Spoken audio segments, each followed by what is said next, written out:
Mauritius, a force of nature in the middle of the Indian Ocean. Mauritius is marking the 50th year of independence from British colonial rule, but the intriguing, rich and sometimes dark story of this island nation goes back way before then.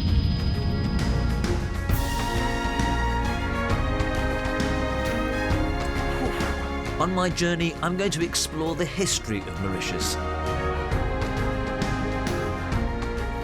See and taste how multiculturalism works here. That was nice. Go on a day to the races. Oh! Did he win? Did he win? And visit a unique conservation project saving endangered species. This island is so often labelled as just a luxury beach paradise, but the reality is so much more fascinating than that.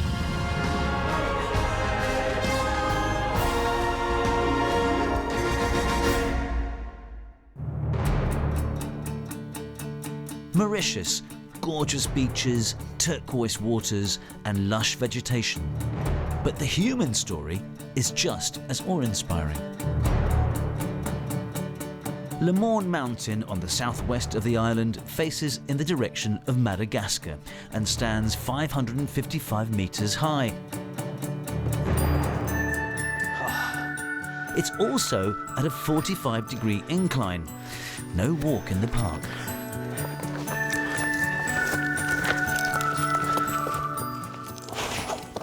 For the likes of me, this is a challenging climb, I've got to say.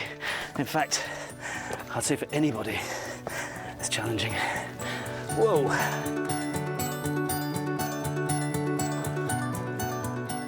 Near the top, I join a guide who's done this climb up to 3 times a day, every day, pretty well for 13 years. You can feel it's all like volcanic. This is volcanic rock. Yeah. It's probably from the first eruption, 10 million years ago. 10 million. Yeah. And actually, it's very good for climbing. Yeah, there's lots of good grip. Le Morne marks a dark but symbolic chapter in the island's history, the days of slavery under Dutch, French and British rule. This is where many escaped slaves called the Maroons found refuge. We could have a look towards Madagascar, and for them, That's home. That was home, Yeah, it was the side, of the sunset, and they are expecting one day maybe to build like a craft and go back home, and just to escape from this prison. Horrible.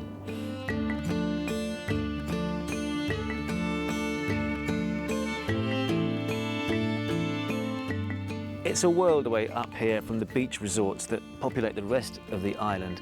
But actually this trek is almost a pilgrimage to get to the very heart of Mauritian identity. And there's a particularly poignant tale told about the Maroons in what should have been their moment of celebration.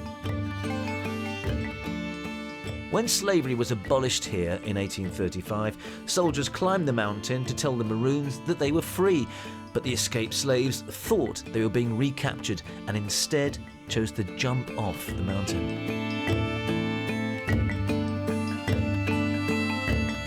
Why do you think this is so important to the identity of people from Mauritius?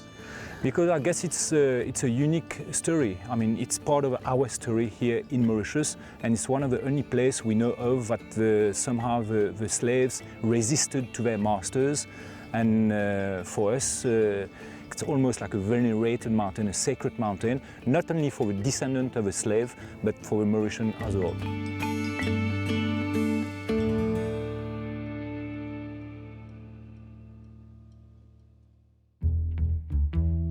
After slavery was abolished, the British brought in hundreds of thousands of so-called indentured labourers from India and China in what was known as the Great Experiment. Today, Port Louis is the country's capital, with its colonial legacy and contemporary diversity everywhere to be seen.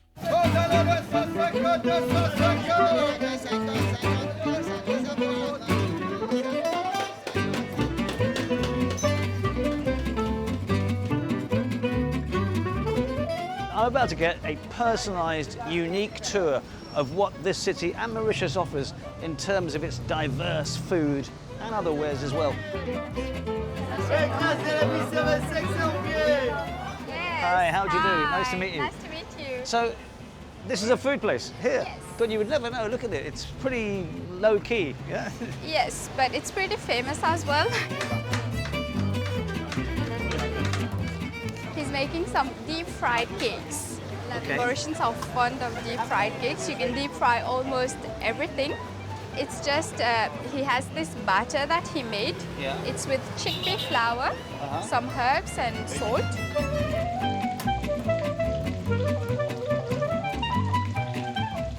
Mauritius may seem isolated in the middle of the Indian Ocean, but it was actually nicely placed on the spice route which linked Asia, Africa and Europe. Now he's adding all the herbs you need for the chili bites. And the chilies. Chilies. Yeah. Are they strong Coriander, chilies? spring onions. There's a clear influence from Gujarati traders whose forefathers came over from India in the 19th century. But there's a distinctive Mauritian accent to the food too. Whoa! It just hit me.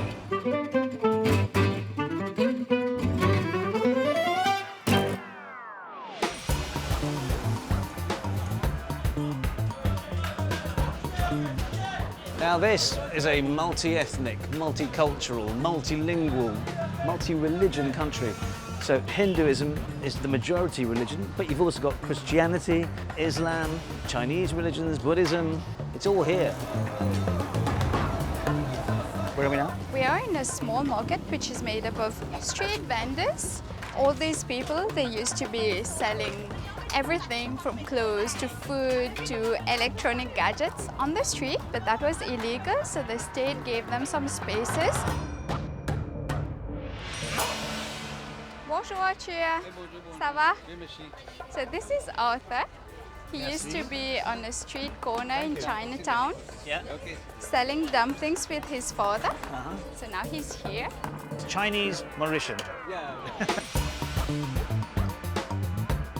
This is the longfish. Yeah, yes, long fishing. That is nice. That's really good. How many years have you worked here? For myself, after schooling, is near to 50 years. 50 years. Yeah. The sheer diversity of food is one benefit of the cultural hotpot in Mauritius. Another is language. French, English and Creole are all spoken here. And then there's music.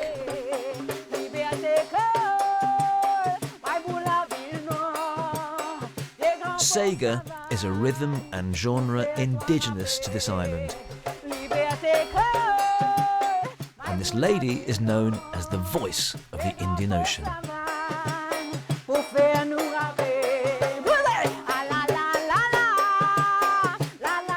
Eh bien, le Sega en lui-même, c'est une sorte de musique qui est sortie directement de l'île Maurice ici, c'est nos cultures.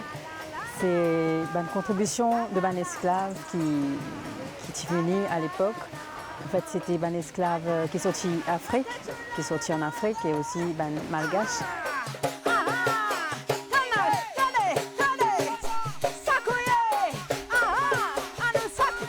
The distinctive drum is called the Ravan, a homegrown instrument. Ok, le Sega en lui-même, quand tambour commence à résonner et quand Ravan commence à battre, c'est là que le Sega prend toute son ampleur et dans son immensité. Le Sega, le résonnement de la Ravan et quand Riang peut battre, pour de nous, ça note aigu là et quand ma Ravan peut s'appuyer, c'est là qui nous rentre dans l'ancienneté et nous fait la vision comment nous balancer petit peu vivre.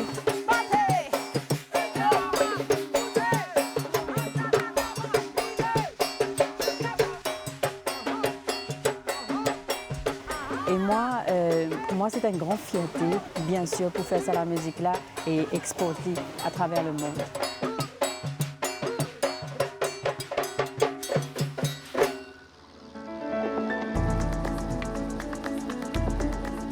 On the tiny islet of Île aux Aigrettes, Mauritius is playing host to a unique conservation project which takes us back to a time 5 centuries ago before mankind ever set foot here. The ecosystem of an island like Mauritius is extremely fragile, and ever since mankind arrived in the 17th century, that ecosystem has been severely disrupted, and that has led to the extinction of some very important species, like, for example, the dodo.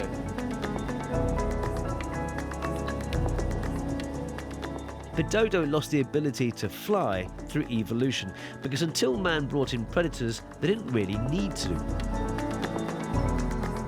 Today, the one remaining native mammal to Mauritius, the fruit bat, can fly with elegant ease. But it's not a great favourite for some, like fruit growers.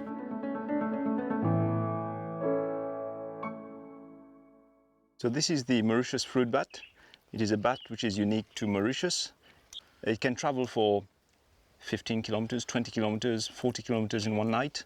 It's like man has got hands, but these hands here have been modified amazingly to become a wing.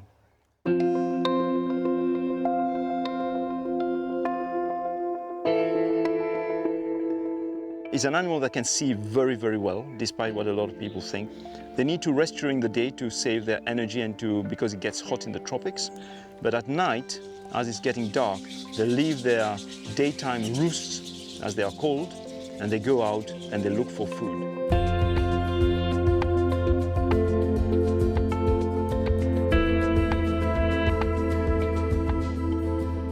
They will first of all eat fruits to keep themselves alive, but also they'll be dispersing fruits. And they maintain their own survival by maintaining their forests.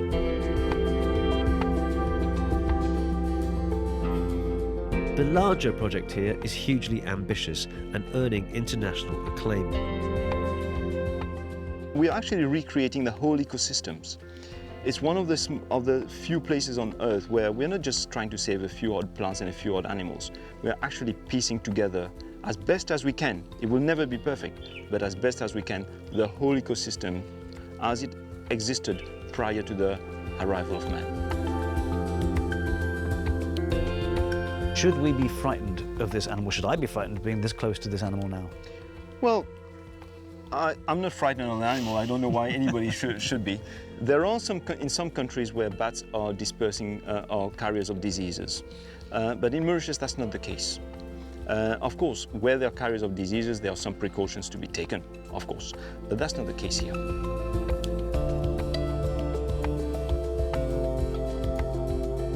Rajan, would you like to hold the bat? Are you serious?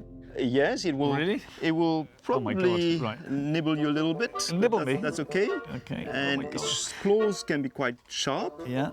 All right. You must take this. There you go. Wow. And now it's. I can't believe it. This is weird.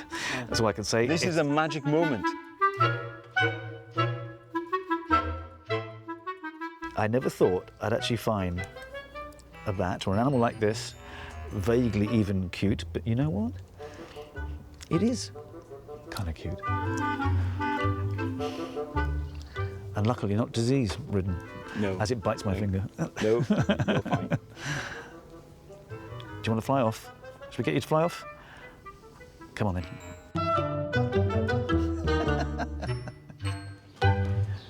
Animals are central to Mauritian identity in more ways than one. Take this weekly ritual which has become tightly wrapped up with Mauritian social life and culture, going to the races.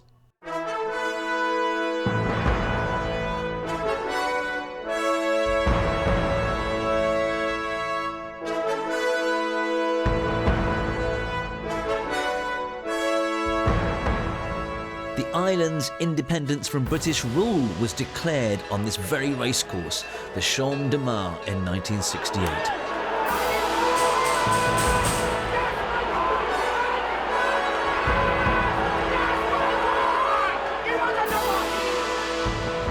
Built more than 2 centuries ago, it's the oldest racecourse in the Southern Hemisphere, and from the start its very aim was to bring disparate communities together.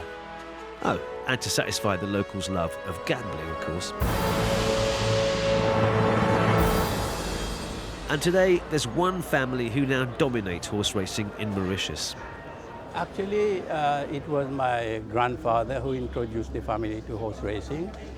He was the first Indian to be a member of the National Assembly of Parliament. And in 1904, he was a businessman. At the beginning, he was a milk seller. But then he started doing business, buying and selling land and property.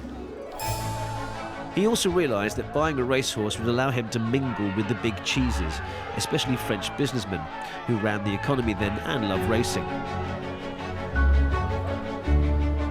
Today is a very special day. It's the final classic race of the season, the Duke Cup, and a chance for this elite family to create history in the country's national sport.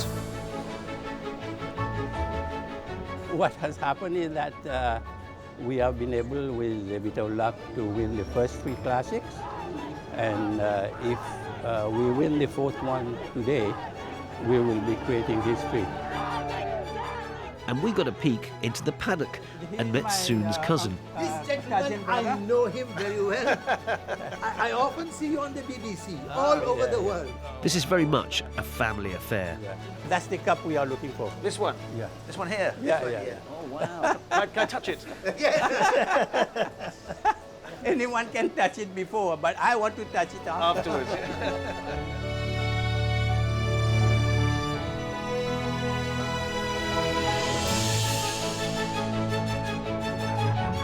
This is fantastic. I'm getting a real insight behind the scenes with one of the most important men in racing.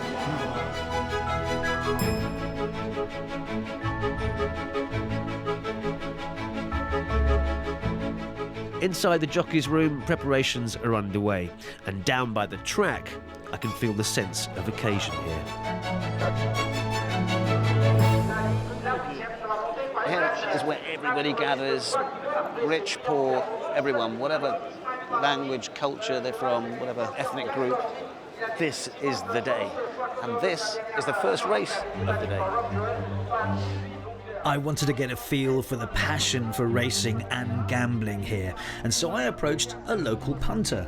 I'm from England. Do you recommend any horse in any race? I think that this one is good. Rogue Runner, number 3, Rogue Runner, in the next race? In this race coming up, okay. I'm going to bet. It's number 3. Number 3. I'm not sure. There's my horse, number 3, Rogue Runner. And if I put 100 rupees on it, it says I'll get 600 rupees back. Hey, can I have 100 on number 3, Rogue Runner? Number 3. Whatever. A lot of money on going on Rogue Runner.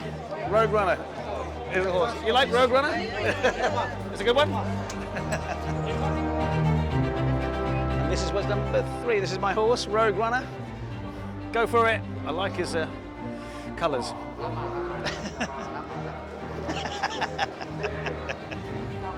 Do you want number 3? Number 3.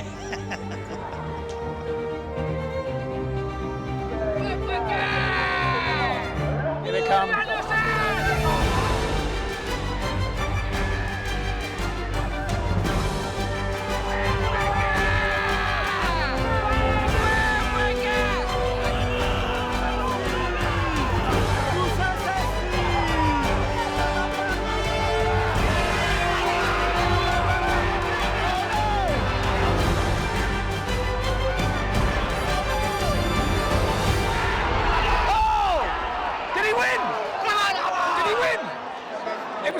Who won? Number 3. Number 3 won! Rogue Runner won!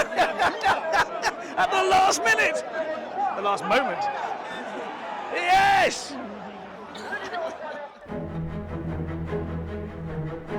And now it's time for the climax to the season, the big one, the Duke's Cup, and a chance for the Gujadu family to make history. They haven't left much to chance. They've got 3 horses out of the 12 running, including the favourite Enad, ridden by the most successful champion jockey in the race. Our man's in his lucky spot to watch the race next to his family.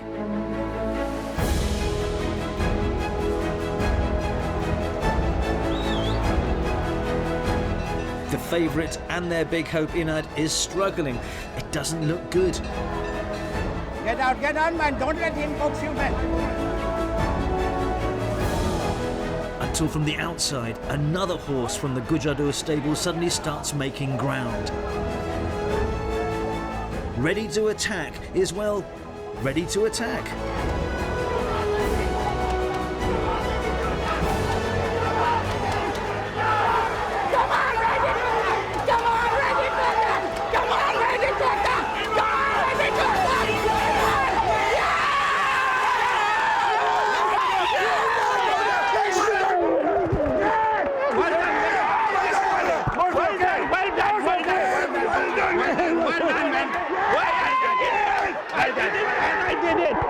I did it! And come on! Yeah! Yeah! Yeah, bravo! Well done, well done! Well done, sir! Well done! Well done! The family have done it and made history. Now this is over. What do you feel? A sense of relief almost, or Frankly, I don't get worked up before a race. I watched you during the race. You do a bit. Yeah, I had to, because you know the people around and the well-wishers, the supporters, everywhere you go around the island, you know, they just wish you well, and I wanted to win that race for them.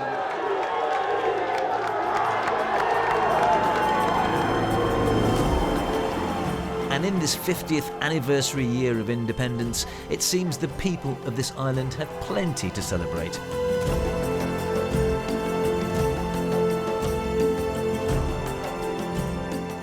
During my time here, I've seen a strong sense of nationhood amongst Mauritians, and also realization that precious wildlife must be protected.